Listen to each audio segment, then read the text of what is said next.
All right, here's the latest vote that we have right now. It's so close. 19 votes separating Rick Santorum and Mitt Romney. 99% of the precincts reporting. We want to welcome our viewers once again, viewers in the United States and around the world. I'm Wolf Blitzer reporting from the CNN Election Center. Let's go over and join our excellent team of correspondents. Anderson Cooper, of course, is here. Piers Morgan is here. You know who we have? A special guest right now. Rick Santorum is joining us at this hour.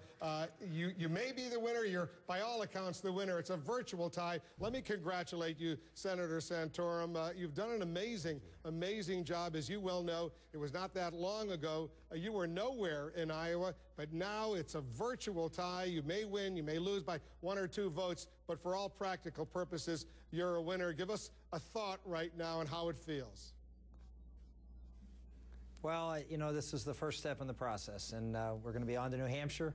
We're going to work hard and compete there. You know, I'm a little bit behind the curve in the sense that Governor Romney has been spending a lot of money and a lot of time up there, and this has been running for 6 years. But we feel like we can go up there and compete, and we've got a great team on the ground. We have my campaign manager's from New Hampshire. He started out as my New Hampshire guy, and so he knows how to win races. He managed Frank Ginta's campaign up there, and we've got a lot of Frank's organization that was able to win a tough congressional seat up there, and we have about 25 state reps already. This was before tonight, who have signed up, and they haven't just signed up. We've got some hard-working state reps up there, and you know that New Hampshire is all about grassroots politics, and we feel very good that we're going to climb that ladder just like we did here.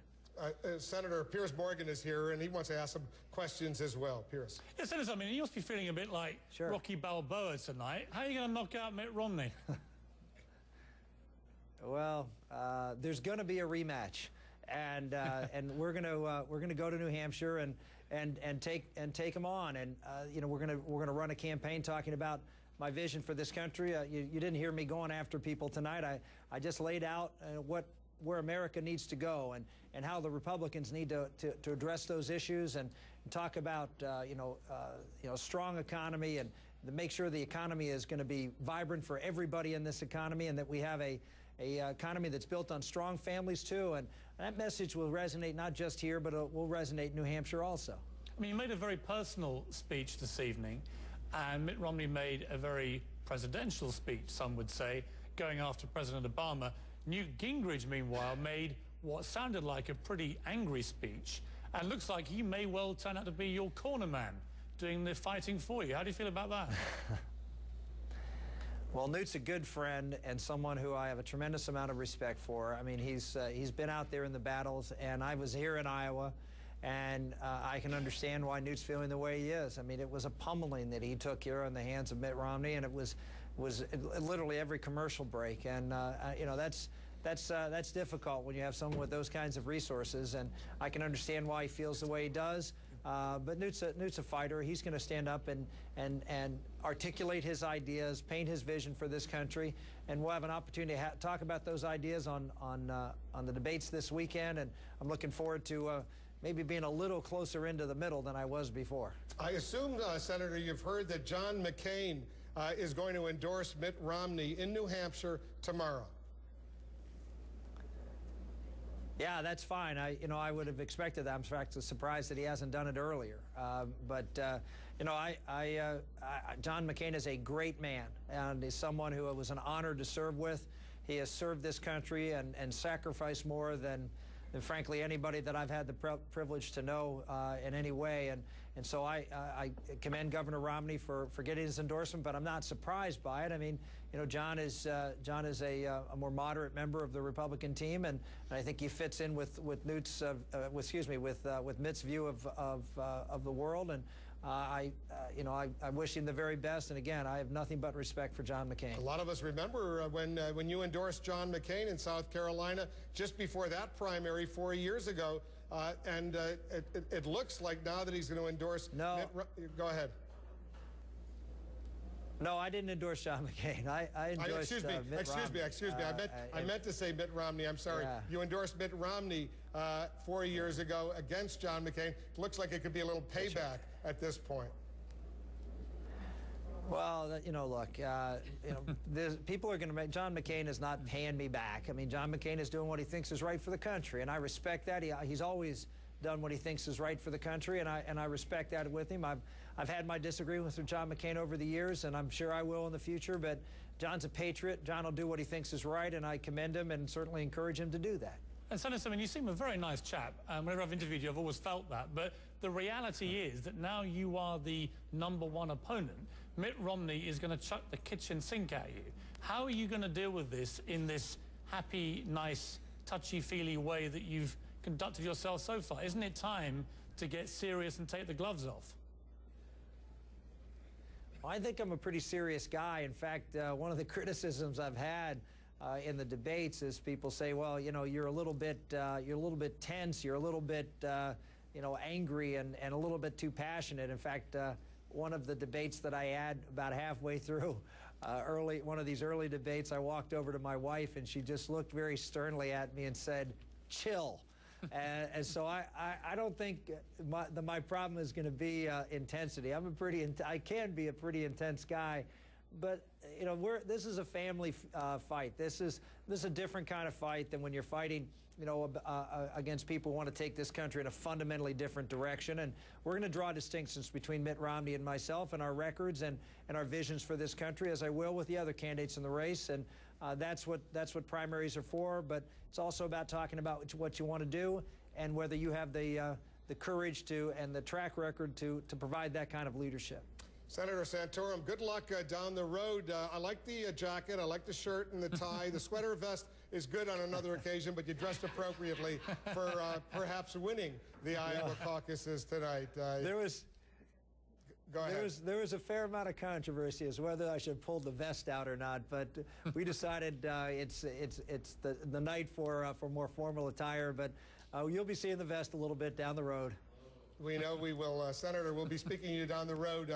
Good luck in New Hampshire, South Carolina, Florida, and wherever the contests go. Senator Rick Santorum, Piers Anderson, all the guys. This is when you think about it, when you think where he was, it's really amazing, Anderson, how quickly, within a matter of 2-3 weeks, this has turned around in Iowa. Well, also, how does the race change if, in fact, Perry is dropping out, which it seems like, I mean, he's talking about now going back to Texas, praying on it, thinking about it, talking to his advisors about it. If he drops out, how does it change the calculus for Rick Santorum? Does it? A little bit, but if you look at the polls actually in New Hampshire and South Carolina and Florida, Rick Perry was only getting 5-6%. So it's not a big change. He got 10% here in Iowa. But in terms of money, too, I mean, Rick Perry was a big money draw. Does that money some of that then go money may be easier for him, for Gingrich. I was talking to someone from the Santorum campaign today who said that they raised more money online in this past week than they had raised throughout the entire campaign. Yeah. So clearly, you know, success will certainly help them, and maybe they can get some of those Perry voters. I was curious at how nice he was about John McCain when you asked him about it, Wolf, because I was emailing with somebody who knows both of them very well and said that this is very personal from the McCain side of it. He doesn't like Santorum, he doesn't like Newt Gingrich much, and so that makes up for what he felt about Romney 4 years ago. For him to attack John McCain at this point. No. But isn't the reality that, I mean, at the moment, Mitt Romney cannot get past 25% anywhere. This is the level that he's at. If you're someone like John Huntsman, who's put all your eggs in the New Hampshire basket, it may not be over. You might be sensing a bit of blood, thinking, look, this guy has a limit in this party. And you know, I can see, I would imagine, Michelle Bachmann and Rick Perry pulling out. You have 4 contenders left. By the way he spoke tonight, Newt Gingrich is probably going to be the enforcer to Rick Santorum.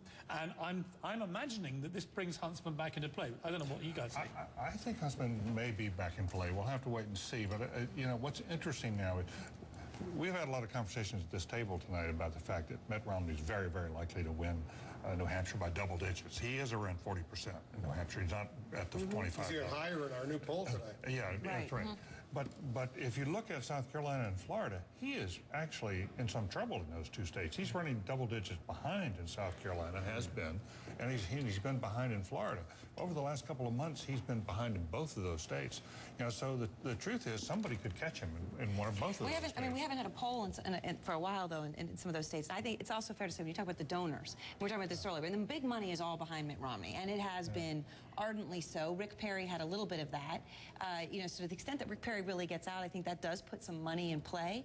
But, you know, as I've been saying, one of the surprises to me was that when you look at the big donors, they are not completely adverse to putting money behind someone like Rick Santorum, but not as long as Mitt Romney is in the race. That is where you're going to get all that. I think the public are going to like Rick Santorum.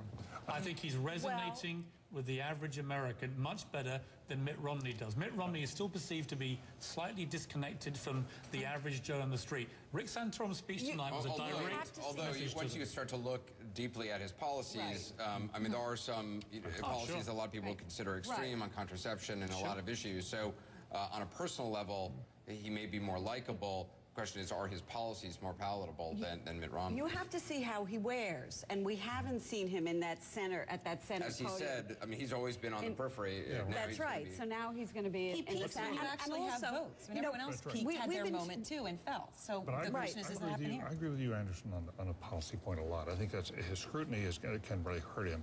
But to go back to Pierre's point, there is something about the fact that he now seems fresh. Yeah. He's been so much on the periphery. This is the first time most Americans have actually listened to him for more than 30 seconds. Right. And I think if you heard that speech tonight, coming to him cold, you're going to like it.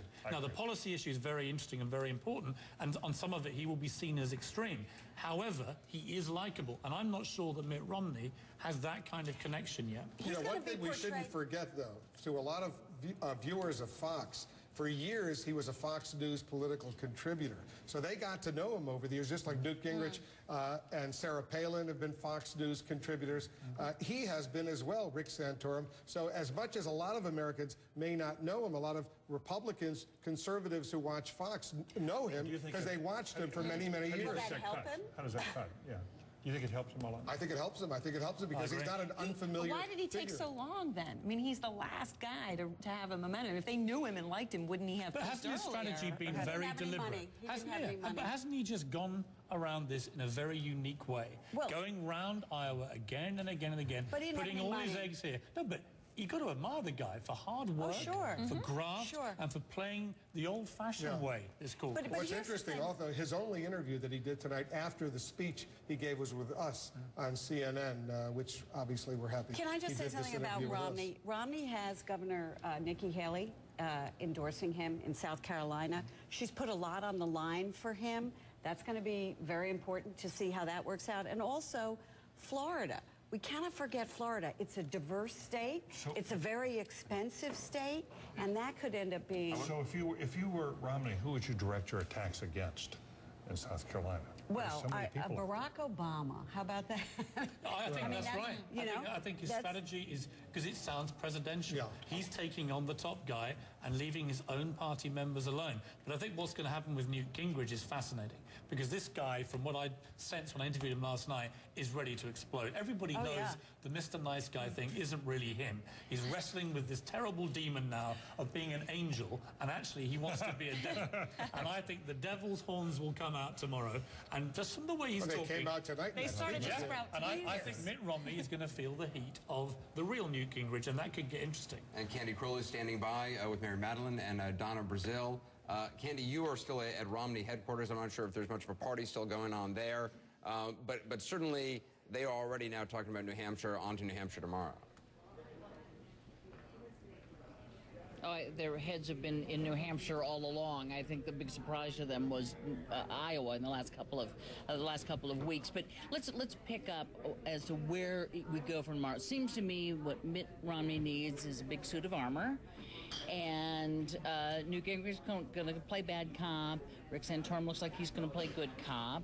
And Gingrich looks for some running room. How do you see it going from here? Well, that's exactly right. I'm sure the Romney campaign is prepared for a smaller field with its guns turned on him. What they might not be prepared for, and this is going to be a challenge, he has to go up against the David and Goliath narrative, which is one that the press loves, people love. He can't attack Santorum. He can't do to Santorum what he did to Newt. That might not be a challenge they had prepared for. I think they're thinking tonight.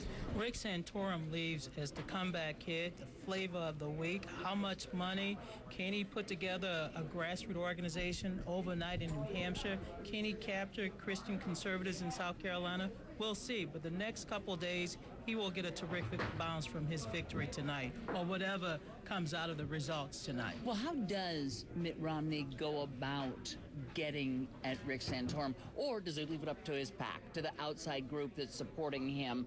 Because the fact of the matter is, I think Mary's absolutely right, that there's this storyline of, oh, here's this guy who came out of nowhere, and he didn't spend very much money, and Mitt spends all this money. So I think he's going to have to push pretty hard against that. My sense is that Romney is going to continue to run a general election campaign focusing on President Obama, attacking President Obama, and try to ignore his Republican colleagues until maybe another one of them drop out of the race. Outlast them. Well, and there's a debate Saturday night, which will be almost as interesting as tonight. But he's got to stay the course. He probably will. He can't do the super PAC, but it's got to do it. It's not. This is something we haven't seen Santorum up against, which will be the meat grinder, which starts at dark 100 tomorrow. And then they have the debate, and Mitt's going to have to double down on the establishment and stay at Obama. And it's not just money at this point. It's also who have you got in a state that's working out ahead of you? And there's no real sign that there's a lot of that for Santorum right now, and that puts him in a huge hole. Well, you know, earlier tonight, I noticed that he was tweeting and sending emails to his followers. He's trying to raise money. He's trying to put together the organization. Essentially, he's trying to do what Newt Gingrich attempted to do a few weeks ago, which is to catch up with the momentum that he's generated. I don't know if he can do it in 24, 48 hours. Well, he's got a pretty serious operation in New Hampshire, which he detailed.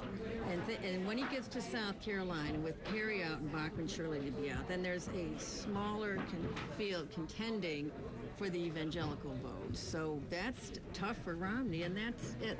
If Santorum knows how to do it, and he seems to have shown some political prowess and isn't meat grinded on the way there, then we're going to Florida. Absolutely, absolutely. Other than a big, long, drawn-out, expensive, nasty fight, what are the Democrats looking at this race tonight wanting? Well, first of all, the Democrats were able to get out over 25,000 people to the caucus tonight, and President Obama addressed his supporters.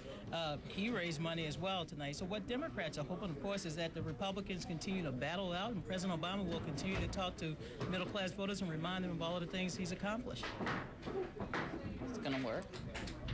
Well, this is the same thing we said the last go-around. Just right. You got Hillary, and let's go. Right. Let's have it. And it strengthened both of them, and the ultimate victim was the Republican candidate. So I think, I heard the RNC chairman say earlier, and he's right.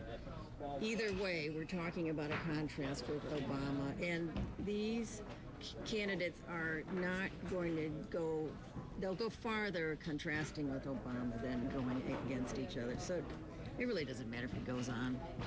We came into tonight saying three things. The first, I want to see if you still agree with them given the outcome. The first is that Ron Paul will never be the Republican nominee. They all consider him too far outside the mainstream. Is that still the case? I don't think he'll be the nominee, but he will continue to activate, mobilize young people, which we agree is a good thing. But his foreign policy views just cannot comfortably fit in a Republican or even a mainstream Democrat. He may not be the nominee, but he will be a factor in the race ahead because he has an organization, he has firm supporters, and he has money. The other rap was Newt Gingrich does not have the personality to be able to go the distance and to look presidential while he does it. Is that still true? I did not think that whatever that speech was tonight, he's exuding a mixed message. I'm doing a positive campaign with this patina, this angry, just right, his eyes are going to pop out of his head. I love him. He ran a heroic campaign, but it was over for him the minute he said, I'm going to be the nominee. It's just not. Well, he sounded bitter, and he looked very tired, angry, vindictive. He really needs to take that face and leave it behind and go to New Hampshire and try to make a real case for his candidacy. He's a great man who meant a great deal, does mean a great deal to the Republican Party, and but negative is not his best side. No, that wasn't a good. And the rap on Rick Santorum was, nice guy, but there was just no way he can put together. He was the